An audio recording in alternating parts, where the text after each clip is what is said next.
Welcome to Primos for Life, the wrestling podcast made for the fans, by the fans.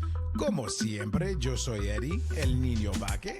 We got Ariel, the Ecuadorian dream bisueta, and we are your self-proclaimed, undisputed co-host tag team champions of the world.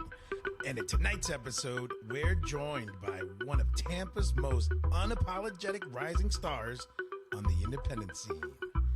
Known as the dirtiest man in pro wrestling, he got the grit, the attitude, and something to prove. We got Dirty Devin Diaz. So, como siempre, sit back, grab a snack, and let's get it on! Dirty Devin Diaz in the house. Senor, let me just start off by saying, welcome to Primos for Life. ¿Cómo estás? How are you, sir? Man, I want to thank you guys for having me, and I'm doing great. How are y'all doing today, man? Awesome, brother. Awesome. Yeah, we just hyped. Well, We're excited. well, man. Yeah, very excited. Very excited. Absolutely. Eddie's been talking about you for a hot minute, so I feel like I already kind of know you, but this is going to be absolutely fantastic, brother. Thank you for taking time out of your day. It's one thing I always like to do is, especially when it comes to talent, because we know your schedule can be very hectic and very crazy. So thank you for taking time out of your busy schedule to give us just a little bit and kind of let our listeners know, what goes on behind, because that's what Eddie and I love to do here is we like to pull the curtain back and let our primos and primas, who are our listeners, know that it's not just the personas in the ring, to get to know the people outside. So once again, thank you for coming on and for giving us your time and sitting down with us. It's greatly appreciated. Very excited. Yeah. Thank y'all. Yeah. And, just to kind of add on to what Ariel just said, I'm hyped because I get the honor and the privilege of actually seeing you work here. See, being that I'm local here in Florida, when I go to these shows, whether it be the CCWs or out in Clearwater or any other, independent event that I see you, POW, that's another example there. The work that you do in the ring, man, I mean, you are such a storyteller. When I see how you, portray your character and how it's like game face, man, you sell everything that you do, whether it's a look, it's a taunt, it's a move. I mean, one of my favorite matches that I was able to see, and another primo of ours on the, from the show, with Rose, I was able to catch that show out in Clearwater when that little, WrestleCon, expo was happening that weekend. And I was able to catch your match with him. And I was like, yo, what are we doing? These guys are incredible. Why are they not on television right now? Because again, the presentation was superb. And that's what I'm excited to, give Ariel the opportunity to learn more about you. And then, like you said, have our primos and primas learn so much more about you. So I'll quit babbling. You're the man. I'm just excited. Ariel, let Devin know the rundown, how we do things here in Primos for Life.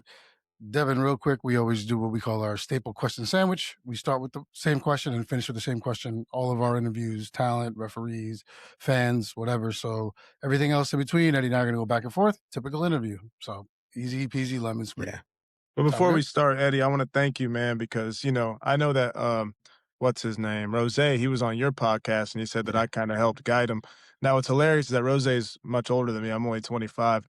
But I can see that he wanted to do it, and I can see that he was aggressively trying to learn. And so I just figured that I would help him the best I could with what I kind of know and was able to guide him. But with that match, I mean, my whole goal of that match was to make him look as good as possible.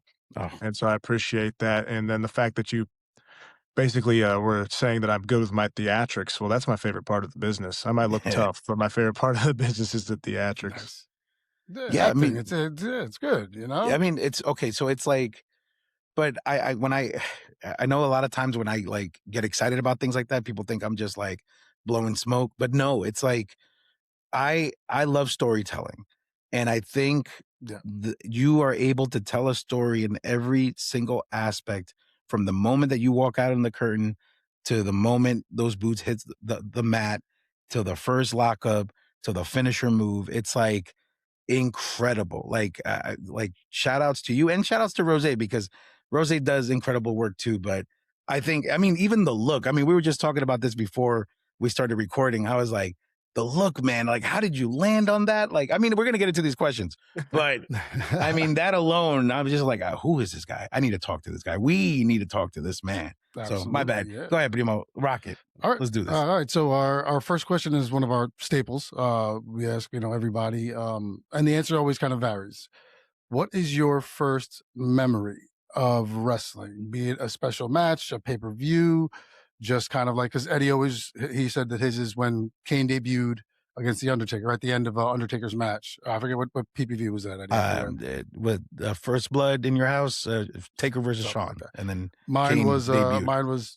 Kane's debut. Mine was I just remember watching Lucha Libre, in the living room with my grandfather when I was 4 years old. Like, so was there something in particular that you remember, specific match, something like that, where you watched it and you were like, oh wow, this is fantastic? Like, I remember being young, probably 6 or 7, maybe 5, and I was in a two-bedroom apartment with my mom and my 2 sisters. My sister shared a room. I'm setting the whole thing. Yeah, My yeah. sisters we want the my story. sister shared a room. I slept in my parents' room. We were in Danville, Indiana, which at the time probably had the cheapest rent in the state of Indiana, which is part of the reason we were over there. And Yeah. we I just remember being told that I couldn't watch wrestling because growing up I was quite the aggressive kid. I got in trouble a lot for fighting. So I remember that Wow. I couldn't watch wrestling, but my mom had let me watch SmackDown one time, and I want to say it was Kane versus Rey Mysterio on a SmackDown, Oh, wow. and I remember watching it and just really thinking, "Oh, this is awesome."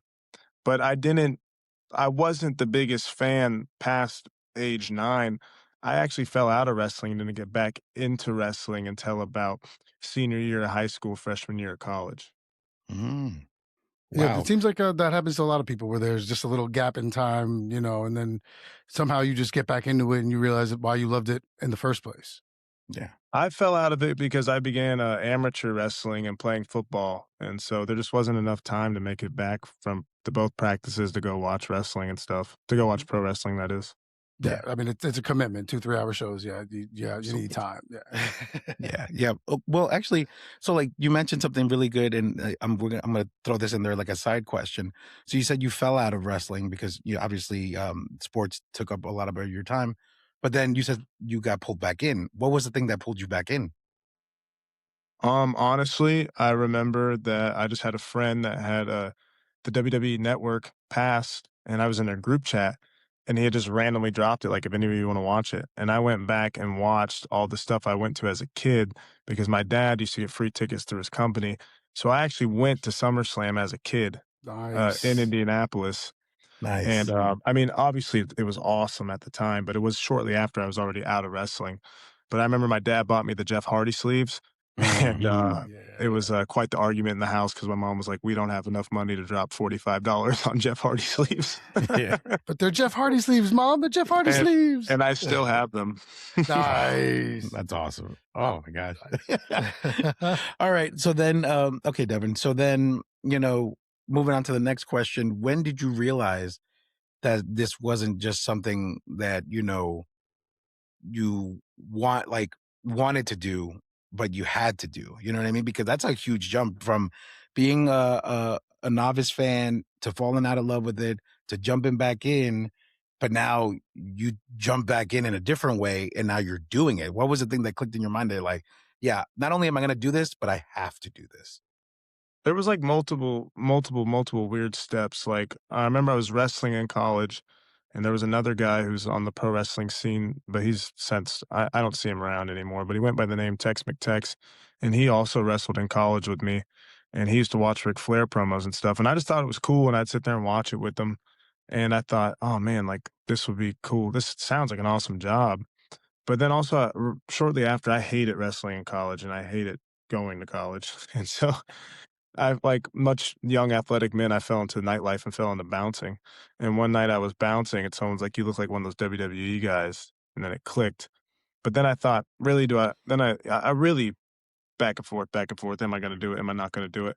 And then I came across Jim Cornette's podcast because if it were not for shoot interviews and podcasts, I wouldn't be doing it Oh, because the shoot wow. interviews are hilarious. They're Yeah, aw yeah. Yeah, no, and so basically I came across Cornette's podcast and just thought the guy was hilarious, and I would just listen to it while I worked out during COVID. And the next thing you know, I paid Jay Lethal tuition to be a professional wrestler. Oof. Oh, so you Nice. studied under Jay Lethal? Correct. Nah, oh man. Wow. Jay Yeah. Lethal, Connor, and a local gentleman named David Mercury. But I've been blessed to be trained by a lot of people. Wow. That's awesome. That's Man. awesome. That's great. It's That's such a great. humbling answer. That's like so cool. So, Dirty Devin Diaz. That's me. Yes. The name, the persona. How far is it from you as a person in real life, and how did it come about, if there is a major difference? It's more close than I would like to admit. There's definitely parts that are absolutely amplified, but the attitude of the stuff I say in my promos, and I'm very transparent in my promos. I got in this business to make money. That's the truth. That was the driving factor, is to make money. But I was told, you're a bartender. I also work in the bar industry, so a lot of it was people that I saw that I would pick these little characteristics from, and then I just added them to myself and would Mm. watch movies and try to connect myself. It was quite the process, connecting myself with the character, seeing characteristics that I shared with the character, and then amplifying them within Dirty Devin Diaz. So it's not entirely far off from the man, that's for sure. That's great that you were able to use an amalgam of different things from different people that you would see and kind of incorporate that in and fine tune and hone those things. I mean, that's Just outside. Sorry to cut you off. no, I you're good. apologize. Just the only difference is, like, outside of being Dirty Devin is, like, I do my best to be a nice, polite guy when I'm not performing. You're a sweetheart, bro. You got this. Okay, so then let's jump back into training, right? Like let's take us back to the first day, right? Um, what was that experience like for you? Walking into a training facility and getting ready to take your first bumps and run the ropes and all these things. And for lack of a better way of saying it, was it a humbling experience for you, or do you feel like it was something else? Uh, Man, that's quite the question.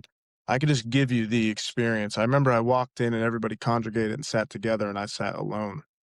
And I sat alone on purpose because I knew that it was me that worked 3 jobs to save for tuition, and I knew that looking around that a lot of people weren't gonna last. So I knew that I had this, tunnel vision on, and the goal was to get trained and get to work. I remember the first day that we walked in, um, that we were allowed into the ring. Someone said that it was Connor from the Ascension. He said, "You guys should really take time to soak this in because this is the first step towards your dream." Unfortunately, I didn't have the guts to speak up then, but I was already well past that. I thought that they were going to try to like make us do a bunch of blow up drills and make us quit and stuff. So when other people were quote unquote like, I hate to say this, marking out, and were like, "Oh, I get to do it," I had my game face on, and I was there to be the best in the class. Yeah, I I mean, approached wrestling with a hostile takeover. I didn't come here to take part; came here to take over. Yeah, I could tell, bro. that's dope. That's dope. Oh man. Oh, I want to put that on a shirt. Please tell me you have that on a shirt somewhere. If not, you need It's to. soon to I come came out. here to take over. Well, that's great. I mean, the tunnel vision that you had, because like you said, you got in for the money. So you knew deep down, 3 jobs, growing up the way you did, like having to just living the 2 bedrooms with your sisters and everything. Like this was what you wanted to do. You knew you had to be 100% focused. So that to be able to have that is, so. I mean, because how old were you when this happened? I was 20 when I walked in. Yeah, 20 years 20. old. So at the age of 20, to have that level of maturity, to Yeah. think of all the dumb things I did at 20 and didn't have any of the foresight to do something like that, like, is amazing, man. So kudos to you, brother. Kudos to I mean, you. 20-year-olds are dumb no matter what. No matter how mature, you're still 20 years old. But there's those moments. You have moments. Yeah, but you All locked right. in. I mean, that's the important part. You were like, Yeah. I'm here. And I mean, Let's and look get where it. you are now. I mean, it's fantastic. That's Yeah. great. It's been a bumpy ride. Yeah, that's what we keep hearing. I mean, you're telling me it's not very easy? We figured it was, a walk in the park. Like, Well, that's what keeps wrestling schools open. People think it's easy. there you go. Oh, Man. All right. So, Devin, as currently constituted today, what would you say is the part of wrestling that you are the most confident in? Would you say it's your promos, your in-ring work, the psychology of wrestling? To your point, is it the acting part? Like, what would you say you're most confident in today? I wish I could tell you I lacked confidence in any aspect of it. Nice. All right, but Uh, I mean, if you had to pick one, like that you could, you know, tweak a little bit, what would it be? um, I I mean, I wish that nothing, man. I love my own acting. Okay, okay, we'll You know take what? it. You know what? That At least that you tried. that's an honest answer. You saw the wheels turning. That's an honest answer, and I dig it because that's just someone who's confident and full on and like, no, I'm doing what I'm supposed to be and how I'm supposed to be. Yeah. Yeah, Yeah. no, we respect that. All right, all right, all right. So let's keep it I can rolling tell then. you what I wasn't good at first. I wasn't good at cutting promos. Oh, okay. All right. So But I how became did you improve? obsessed. How did you improve on doing? Just kept watching like other promos, or did you go to like an acting class or something? Or No acting class. I watched a bunch of promos, and like I told you, a bunch of movies, and I also to me, wrestling's like we're playing people's heartstrings. Yeah. To me, it's nothing but trying to draw emotion from people. So I really would listen to a lot of music and figure out how to strike a chord whenever I was speaking, almost through the singer. Like I said, really connecting my heart and syncing my heart with what I'm listening to or what I'm watching, and then slowly but surely, I just start to work on a different cadence. And even then, my promos aren't as good as I want them to be. I'm just not confident that I cut a better promo than 99% of people in the professional wrestling world. But Oof. it's just Man, I love this, man. but yeah, I mean, just trying to give my emotion to the viewer. Yeah, connection. That's great. You want to connect because yeah, that's what I mean. As wrestling fans, that's I know what Eddie and I love is the storytelling, the emotion. Like we want to feel. We want to be a part of that. We want to jump up. We want to be clapping along and stuff when we're at home watching these things happen. So that's once again kudos to you on that, man. Thank yeah. you, man. I appreciate that. So now, okay, so Devin, let me ask you then. I know you obviously from because I'm out here in Florida. I know you more so from the Florida indie scene. So my question to you is, who in the Florida indie scene do you feel has pushed you the hardest so far? I would have to say that a trainer of mine, Chris Silvio, really, really pushed me to, if I were to send him a text right now to ask him to watch a match, he would. Um, Mm, he really, really pushed me in the direction of accentuating the positives, hiding the negatives, meaning that my negatives were diagnosed and cut out, and my positives were then amplified within his training facility. But not only him, there's also another local gentleman, David Mercury, mm, who just really helped me learn how to wrestle within a wrestling ring. And then Connor from the Ascension taught me how to move around a ring as well. And then Victor also took a lot of time. And Victor really helped me. You don't get to see me be a heel in this area a lot, but Victor from the Ascension really taught me what it meant to be like a heel. And you see my face change, like not just haha heel, let's boom, but I mean like a mean, nasty heel. He taught me how to get that emotion out of myself to then portray to the crowd. wow, that's I awesome. mean that the ascension. I mean to your point, like to be able to pull that heel off, to be like, I'm gonna have everyone here hate me just by facial expressions and mannerisms and movement is that's man, that's dope. That's dope. Storytelling Uh, at its finest.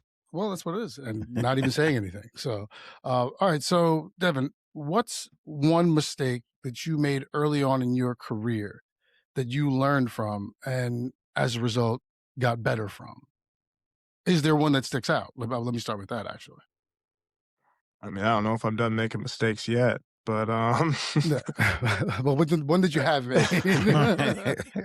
uh well, I could tell you that there's definitely a game in wrestling that people play, and I wasn't the best at it, and I'm still not the best at it. So I made plenty of mistakes as to not understanding political landscapes Mhm, of and I don't mean, I mean like job place or Yeah. workplace politics.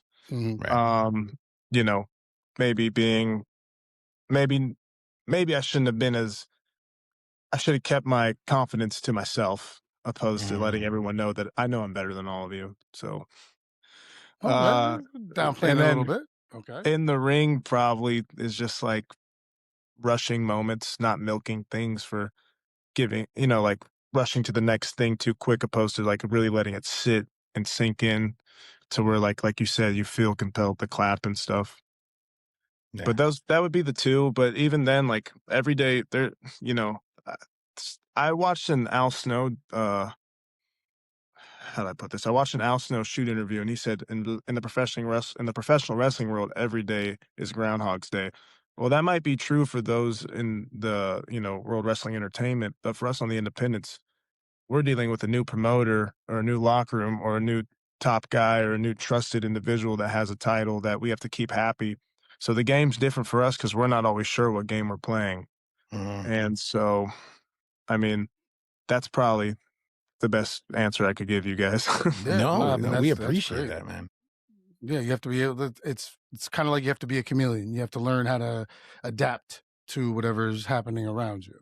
Well, you Yeah. should be a chameleon. I am not, but you should be. Well, to make any headway, yeah, then I guess you should.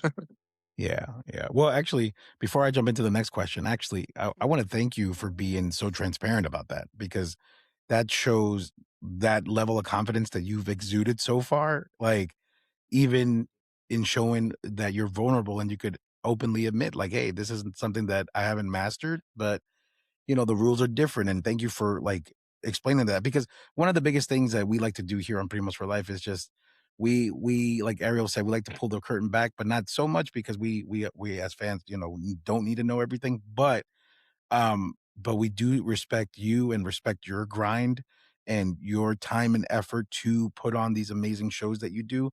And just to be able to answer like that with such transparency, man, I want to take a pause here and thank you for that, man, because that you didn't have to, and we appreciate you for it. Yeah, Of course, man. Of course. the Yeah, candid man. answer we around here goes a long way. Yeah, like Yeah, man. brutal honesty works. We dig it. Yeah, yeah. I mean, you could be brutally honest too. I mean, we would love that too. Ariel loves that. Well, See, the bad thing about Ariel though is like once he like gets it, he's like, yeah, give me more, like feed yeah, me more, and he yeah, just yeah, eggs you man. on. It's Why like the not? worst. What is this? What is happening here? I mean, but imagine if a young guy, I get it, because imagine if a younger gentleman came in your workplace and was at that time a year and a half, 2 years, and was already saying, I'm the best. I'm better than Yeah, all of you. yeah, Yeah, I mean, you guys are like, I really don't like this kid, but yeah, I didn't mind, and I still don't mind being disliked because it's not that I'm a terrible person. You just don't like me professionally, which is totally cool. yeah. But yeah, and I didn't get here to get. I didn't come here to be liked. I came here to get paid, and I didn't come here for friends. I came here to make it and retire my parents, and that's just the yeah. way it is, Nice, Oh, nice. and it yeah. will continue to be that way. Yeah, yeah, no. Again, we respect that. I love that, man. That's a clip for sure. I'm throwing that on there. But all right, let me jump into the next question then. So, for our primos and primas, right? Because they want to learn about you and they want to get to know you once they, jump into this episode. What does being the dirtiest man in pro wrestling, really mean for from a character standpoint? Like, can you break that down a little bit more for us? Yeah, well, when people ask me to describe the character in like a sentence or so, I always say, well, if I'm a heel, then I'm the guy you don't want to sit by at the bar, Mm, meaning the guy who's picking fights and trouble all the time. Okay. And then if I'm a baby face, then I'm the guy you do want to sit by at the bar. And you're a bartender, so you understand exactly what I'm talking about. Yeah, yeah. It's the But guy who's a chummy guy. He's nice. You're chatting it up. It's cool. Or yeah, the guy who's just like screw you, muttering under his yeah, breath. Yeah. but what it means in the confines of like, let's say like booking or storytelling or something of that nature, like even though I'm a good guy, I'm still gonna pull something maybe not so ethical to win, but you're just gonna be, I get it. That's Nah, him. He's gotta do what he has to do. It's like the difference. I'm a big basketball, big sports fan. And so like I was watching the Bad Boys Pistons documentary, nice. and they mhm. were talking about Isaiah Thomas was saying whenever he got a flagrant foul or whatever a tech that they would be super angry with him. But if Magic did it or Larry Bird did it, then they would say, "Oh, they just have to do what they have to do to win. So Mm. ESPN or whatever sports publication would spin that differently. Right. Well, that gave me an idea to kind of start figuring out how to like it's hard to put in words, but like how to like flop that and make it different to where it's like where I cheat and you hate me, or where I cheat and you like me. Yeah, You know like what I'm saying? controlling the narrative. Like you want to do that to make sure, like you said, I mean, if I'm watching your match and I see that you're like an every man's man kind of wrestler, and then you guys are duking it out and it's like a good long 10-minute solid match, and then you finally get an opportunity to win and take off a turnbuckle and just oops, he accidentally fell on it. Like I Right. feel that. I'm like, yeah, no, man, you deserve Yeah. that. You did all Yeah. this work. I don't care. Like, you Yeah. win, man. So I I get that. coined the phrase like bar fight mentality because like when you're in a bar fight, whether it's the chummy guy or the guy you don't want to sit by, they're both going to fight the same to win. Yeah. Yeah, It's just, Yeah, you have to at the bar. Yeah, absolutely. and so Yeah. that's yeah. kind of It's like the that's first kind of bottle my of pool thought stick. process. Yeah, yeah. Absolutely. It makes sense. I That's even do wild. a thing when I'm a baby face and I cheat to win. Like I even do like the Michael Jordan, like Um, the shrug, nice, nice. Against Utah, yes, I remember that one. Dirty Devin Diaz, Primos for life. Question in terms of matches that you've had, what would you say your toughest matches have been, both physically and mentally, in terms of possibly like setup or just because maybe it was your first match and it was so emotional. Like, what was the toughest physically and mentally? um the well, I mean, I wrestled Josh Woods, who's somebody who looked after me when I started. We had a connect. Josh Woods, he wrestles for Ring of Honor. Mhm. We we had a connection right away, and we almost used to like bicker like little brother, big brother, because he was a shooter amateur, and I used to have short hair, and I kind of looked like him. So these people would call me Baby Woods as a joke and stuff. But it was emotional because it was my birthday, and everybody that I think that night I probably sold no lie, probably 70 tickets. And, it was emotional because, my mother was there, father, aunts, uncles, old teammates, high school coaches. So it was like you wanna do a good job for them, but also Josh, like, you wanna do a good job because he's looked after you this whole time. And then also it was like 110 degrees in there. So Oof. Yeah. Yeah. and so, that's probably the one that sticks out. Uh, Gosh, man, 110 degrees. How do you move? Oh God, Yeah. walking, you're I mean, just drenched. I don't know that to be true, but I Well, can yeah, tell you no, that's what it felt. but Yeah.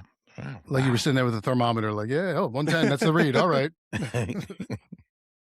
So now, rolling into the next question.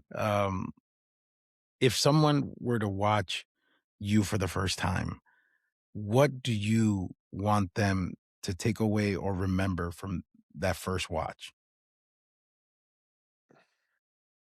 I just hope that I hope my goal is that they absolutely grasp the brand from curtain to curtain to curtain or curtain last bell. That I don't want them to have to guess like what is he trying to portray. You know what I'm saying? I wanted to, I was wrestling in Indiana and I had a fan come up to me and they said right away we knew what your gimmick was or we knew what your character was. And that was the best compliment I've ever received. And so that's kind of the goal. I just want them to understand like that he's the guy you either want to sit by at the bar, don't want to sit by at the bar. You know what I'm saying? He rocks that 1980s look and even wrestles that style because that's what he likes and feels connected to the music. I walk out to Leonard Skinnerd, you know what I Nice. mean? And so Yeah. I just want people to like grasp what I'm trying to portray. Well, because that shows the connection. Once again, that's what you're going for ultimately. If they Yeah. if they if they grasp it, that means you've done your job in portraying it and giving them everything you can to show that's who you are, and they picked up on it and they read it. Yes, sir.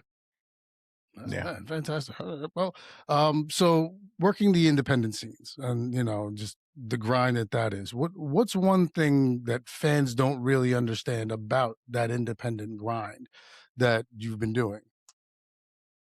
Fans probably don't understand that the money's few and far in between. I mean, some think you make a lot of money, some think you make none. It's just few and far in between. Right. And fans probably don't understand that everything on your life goes on hold. So, like, for instance, myself, I'm not a low IQ guy. You know what I'm saying? I'm a pretty smart guy. Yeah. My life could have progressed in different ways had I said, "Oh, I'm just not gonna wrestle anymore." But instead, I always have to constantly look for a job that gives me time off to go wrestle. Um, you know, can't really pursue, like, a family because, obviously, any chick's gonna be like, "Well, wrestling or or us, or wrestling or me." Right. And then, your family, like my family's pretty supportive, but they can only support you so much, you know? Yeah. It's just, I guess they don't realize how intense the grind is, and it's a lot less, it's a lot more than just driving in a car and taking bumps and or going to training and taking bumps. I mean, everything in your life is seemingly on pause to hope. Well, I don't hope, I know, but maybe others. But, to get there, to get to the top, you know what I mean? And, Yeah. I know that you guys, though, I feel like you guys kinda, like, that's why you started this podcast because you appreciate that and you like to hear about it. Yeah. And honestly, that's awesome for us because a lot of people don't understand that, you know? Yeah, for sure. And it's so important. And again, because we a lot of times when I talk to like, first time fans when I go to a show or something, I always ask like kind of the podcast questions like what got you into wrestling, all these things. And a lot of times when they see, you guys come out, they just assume that you work or like just work in that show and that's it. Like that your job is done for the whole week. And what I try to get to, like, I get like defensive for you guys because I'm just like, well, no, like he's just booked at this show today. But I've known wrestlers that, did a show in, two towns over at 2 o'clock and then had to rush over here to get to this show and then have to fly out the next day to go up north to do another show there and then go Midwest elsewhere. You get what I'm saying? Like, you guys are really, really out there. And I think that's honestly, that's what gets us hyped because, we've heard all these stories, with like Undertaker and, all those wrestlers from that time, when they were on the road constantly and all the trouble and all the fun that they had. And we like to fantasize and think that that's the case. For some, it is, but then we also realize we're not, like marks either. We understand that no, for some, it's truly a grind. And like you said, like I'm focused, I'm trying to get this money. And if I got to go, to these 4 bookings, then and they're in 4 different states, then let the games begin. We respect that and we love that. So And thank you. on top of having to keep your job. Yeah. What and on top of doing that, on top of having to go to 4 shows or do whatever you do, you have to go to work.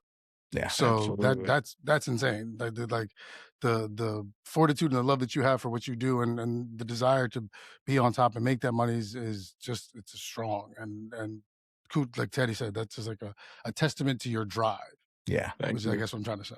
Yeah. Thank you. Brian Brock and Jackson Slade be my witness.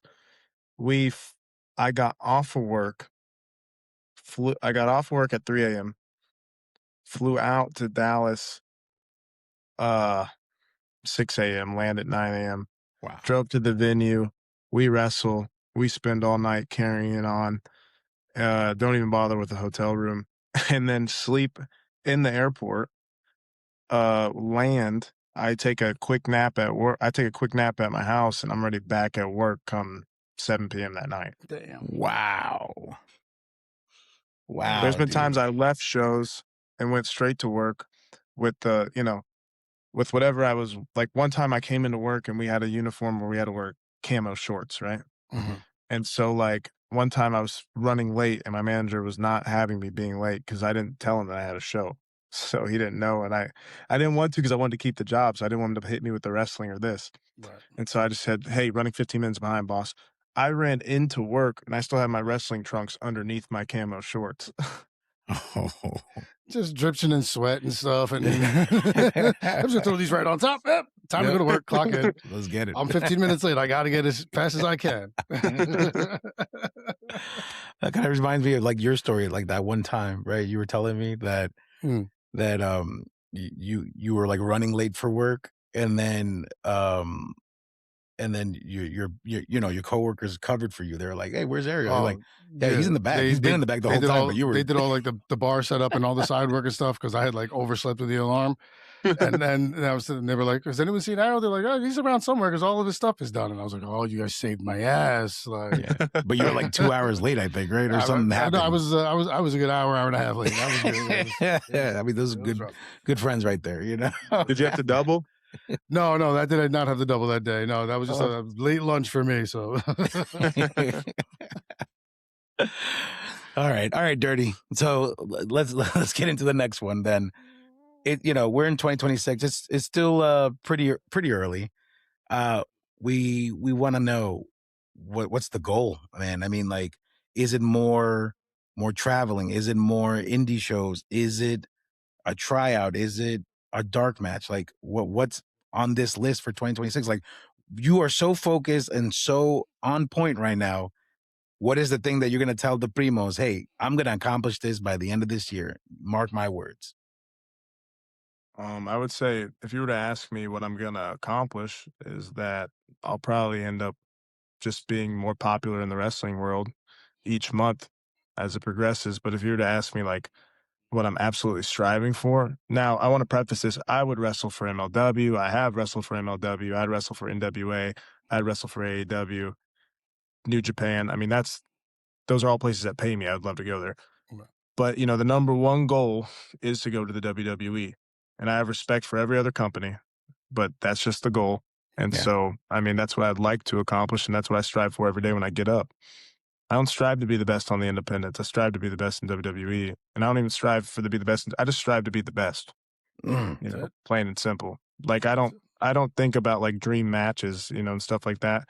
I think about like what people would say about my work when it's all said and done, and how they say like, he was the most hated heel or, such a lovable baby face, whatever that may be. But I just run random clips in my head. That's what I make up of people saying stuff and what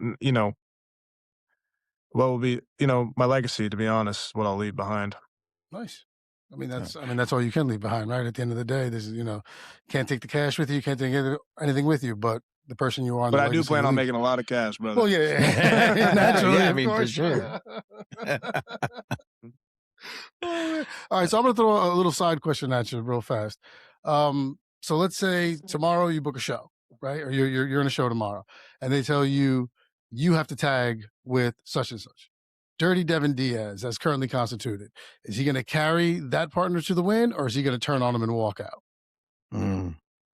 If it's not one of my boys, I'd probably turn on him and walk out. That's the answer I was hoping for. That's the one I was hoping for. See, it's like, as a fan, I was like, ooh, but then, I was like, yeah. I would be mad. Like, I had nothing to do with this guy, man. I'm leaving me, man. All right. So I got one. I got a curveball then. How about this?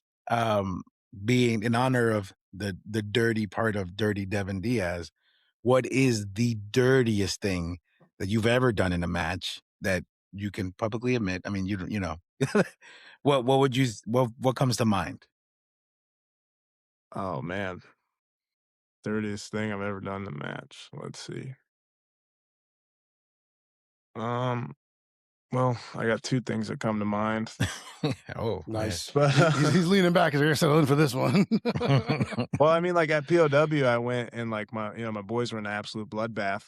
Yeah. And I went and slid in and pushed Romeo Quevedo off the top for him to take a bump into the 6 chairs, which I'm glad he did it because I wasn't about to do it. Right. And but there was also a match one time where like I was wrestling somebody and they went for some move that I don't really know the name of. I move out the way, they hit themselves, they crotch themselves, hit themselves on the turnbuckle, and then they fall down to where their head's like, so they're basically laid across all 3 turnbuckles. Mm-hmm. And I grabbed him by his hair and I said, I'm gonna kiss him on the forehead just because I feel like it. And I did it, and I hit him in the balls, and he had like a he had like a karate gimmick, right? Uh-huh. And so then I started doing like karate hand signals to the crowd. No, well, I just love that he kissed him beforehand. Like, you know what? Yeah. And now take this. And yeah, no. Nice. Nice, pretty dirty. That's pretty dirty. That's pretty dirty. All right, Devin. Well, we're at the end here with the end of the bottom half of our staple question sandwich. You said that you don't really think about dream matches, and that's generally where we tend to go. So with respect to the fact that you don't think about dream matches, let's say, who is someone that you think you would have an absolute banger of a match with from back in the day, from when you were growing up watching? Like, who do you think their wrestling style and your wrestling style would put on just a fantastic match? Well, not even back in the day, but when people force it out, I mean, say who would be my dream match, I always say Harley Race. Mm, Ooh, that's a good wow. one. Wow, yes. That's tough, man, because you're a young dude. So for you to throw out Harley Race, yeah, kudos to you, sir. Kudos to you. I'll give him that. Yeah, I Absolutely. mean, that's like wow, that's like an all-time legend right there. Okay, but then I mean, I'm gonna try. You don't have to answer, but I'm just gonna try. But Ah, man, then, come on, man. Come on. He but just told like, you what it was. but I'm just saying, like, if you did, get signed in any of these promotions, active roster right now. Is there somebody that you want to get your hands on because you know that you guys would put on like a 5-star match in any promotion, like any WWE, AEW, New Japan, TNA, MLW? I always thought that me tagging with The Miz would be awesome. Really? Oh, Wow. Yeah. That's nice. such a like, yeah. Well, I mean, as confident as he is, and the Miz being the Miz, Yeah. that would be pretty fun. I think he's one Yeah. of the best in the company right now. I mean, Yeah. so I'm a He big is Sami though. Zayn fan as well. Yeah. Oh my gosh. Yeah. Okay. So side question then real quick, right? Because we've been talking about this for like the last couple of weeks. I mean, is it the right move from a pro standpoint, from a, storytelling standpoint? Do you feel like it would be a good idea for him to go heel and win the championship? Go that route? Sami Zayn? Yeah. Yeah. Yeah. Um, I mean, he, I know he had the one heel run. There's nothing he's done that I haven't enjoyed. Right. But I mean, looking up and down the card, I think that it would be beneficial. Probably it'd be beneficial for the company to have somebody as talented as him. Because right now, I can't think of any really hot heels. Right. You know, so like, I mean, I think that he would have the ability to be one of the probably hottest heels in the company and really Oof. draw real heat. I mean, Yeah. I would have to say that, I don't like critiquing those guys' work because why Yeah. did I get in this business? Right. Money, and they make more money than me. So I Right. don't like critiquing. I don't really do that. Right. But I mean, other than Gunther, I can't really think of a super hot heel. So I think that he would do a really good job at it. Absolutely. Yeah. Okay, good. We Okay. got your support on that one then because sometimes we just like sometimes we as fans will like spitball these ideas and then some, when you hear it back and I was like, man, that's a stupid idea. They're not gonna do that. But then as a fan, you want that because he's been the good guy for so long and he gets pushed around and it's like all we need is Kevin Owens to come back and whisper in his ear and be like, I was right. Be the bad guy that I know you could be. And then finally it happens and then they just wreak havoc and but this is why, as fans, we just go crazy with it because we just, But I Fantasy digress. booking. Fantasy booking. Yeah. Dirty Devin Diaz, I just want to go ahead and take this opportunity to once again truly, truly thank you for your time and your excellent presentation on this conversation because I think that's the other part that we enjoy about having these conversations and having these interviews. It's like you never know what to expect and you never know what we're gonna walk into. And to be honest with you, like your responses and your frame of thought and the way you think as far as the business, as far as storytelling, as far as booking. I mean, to be able to peel back that layer and have our primos and primas learn that about you and have us learn that about you, brother, we truly, truly appreciate it, man. Like you have no idea, man, for real. Absolutely. I want to thank the Absolutely. both of you for having me, man. This means a lot. I really appreciate it. Man, Yeah, man. you're well, as I said, for the time you've given us and for the representation that you give, because that's another thing. We love representation and all that stuff. So to be out there and working hard, doing the thing, and being as positive and as focused as you are, it's only a matter of time, my man. Only a matter of time. Like you said, every month, more and more popularity. I see it coming for you, brother, and I feel it. So once again, Thank you, man. wholeheartedly, man. Muchísimas gracias. Thank you so, so very much for taking some Welcome. of your time and being with us, man. Hey, listen, if you ever want to come back, do a little more talking, go over some WWE shows or something like that, please feel free. You are now an official Primo for life. Yeah. So this door is always open to you, man. Whenever you want, please let us know. And I can't wait to come down to Florida, visit Eddie, and come check you out, man. I'm looking forward to it. You got to come on down, man. Yeah, I'm, for I'm I'm willing, sure. on man. I'm working fire. on You it. got to come on down. Yeah, for sure, man. Those Fantastic. POW shows are crazy. You guys, oh my gosh, you guys do an awesome job. But please, we want to give you the opportunity to take this moment to go ahead and let our primos and primas know where they could find you, where they could reach out to you. If anybody is trying to break into the business, like how they could reach you, or all your social media and anything that you have on like YouTube. If I'm trying to present this to my buddy Mark and I'm like, hey Mark, you need to watch this match. You need to go on YouTube and search this. Please, the floor is yours. Share it. Let everybody know. Absolutely. So you can find me at Dirty Devin Diaz on Instagram. I'm Devin Diaz on Facebook, and I'm at Dirty Devin Diaz on Twitter, which is now X. I still haven't got used to calling it X. Still Twitter No here. one You're has. good. If there's any match, I would say any match of mine is a good match to watch because I go Hey. out there and do my best no matter what. As for upcoming dates, I got plenty coming up. This Saturday, I will be in Sebring. I'll be wrestling for Florida Pro Wrestling, and me and my boys. Well, my boy Brian Brock, he holds the heavyweight title, but myself, I just lost it to Rich Port Ayala. Mhm. I just lost the open weight title, but me and my buddy Jackson Slade will be tagged up. And then moving on, I'm booked all throughout March. I post it all the time, but I also know for those of you in Orlando, you can come see me at Will's Pub on the 14th.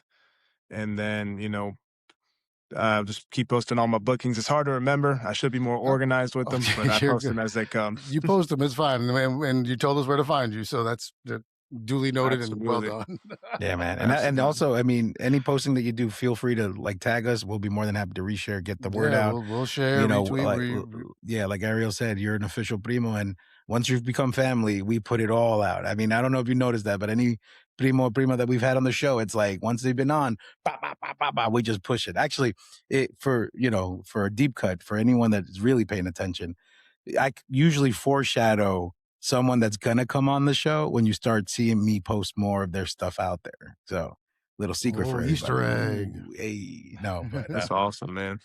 but yeah, brother. Like again, thank you so much. You are the best. I can't wait to see you work next. Thank you. And I like Ariel said, we would love to have you back. It'd be awesome to get like a year-end conversation to see, where the dirty Devin Diaz is at that point in time, brother. For sure. Absolutely. I want to thank you guys, man, because I know that. So my mother's family's from Spain and my dad's family's from PR, right? So my Mhm. dad's from Vieques. My mom's families have been in Tampa for about 4 generations, but they're from Spain. So I don't really necessarily like I get told all the time, you don't act Puerto Rican or you don't look Puerto Rican or whatever. But for you guys welcoming in, I really appreciate that because that's the most tiresome thing to hear because I don't know how people expect me to act or what they want me to do. Right. Mhm. But I mean, come on now. I'm Yeah. proud of my culture. I just am who I am, so it means a Right. lot. Thank you guys. Yeah, oh man, absolutely. Yeah. Familia's familia, brother, and you got it here, man. And Eddie said it. Once you're here, we got you. Our hooks are in you. You done, man. Yeah. Like you primo for life, literally. Yeah. Thank you Yeah. guys so much. And my bad. I mean, just to further expand on that, because you made a very, very good point, right? But that's what we try to do, man. We don't want you know, our listeners or anybody that's getting into wrestling to just pigeonhole, like Ariel says this all the time, like pigeonhole Latinos into a category. Like we're more than just Boricuas and just luchadors. You know what I mean? Like you could be punk rock, you could be, American, you could be, like Latino American, South American, whatever you want to bring out and amp up to the next level. I mean, we love and respect that. And that's why I'm happy that you said what you said, because you're right. We knew that. We know you're Latino. We know you're a primo, pero you are who you are, and we still love and respect you for that, brother. So I appreciate that. Thank you, man. Absolutely, yeah, man. No Okay, problem. I'll start babbling like blabbling around because then I'll just get all emotional and stuff. But You can start Devin, crying soon. We got to cut it because you start crying. but Devin, you are the man. Much love. I will see you soon, brother. For real. Much love, Gracias, gentlemen. Devin. Thank you. Gracias. Thank you, brother. You the man. Take care, Yep. man. All right, man. Okay. I like that a lot.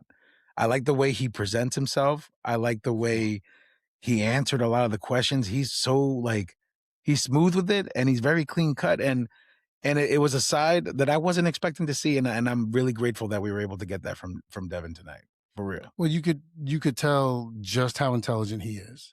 Yeah. and just how well he can grasp and read situations and rooms and different things like that. Like that definitely came out, which is why I think we got the answers we did, because he can read a room and he can read situations. And for him, he can just cut it down to the bottom line, no pun intended, Steve Austin. But Yeah. I think that's one thing that everyone can take away and will learn from this is, and once again, to the point of, this isn't just someone who's a big oaf in the ring who takes bumps and that's it. No, you can see the intelligence level on this young man, and it's fantastic. So, yeah, kudos to him, man. I like that dude. He's really, really dope, man. I can't wait to see him live.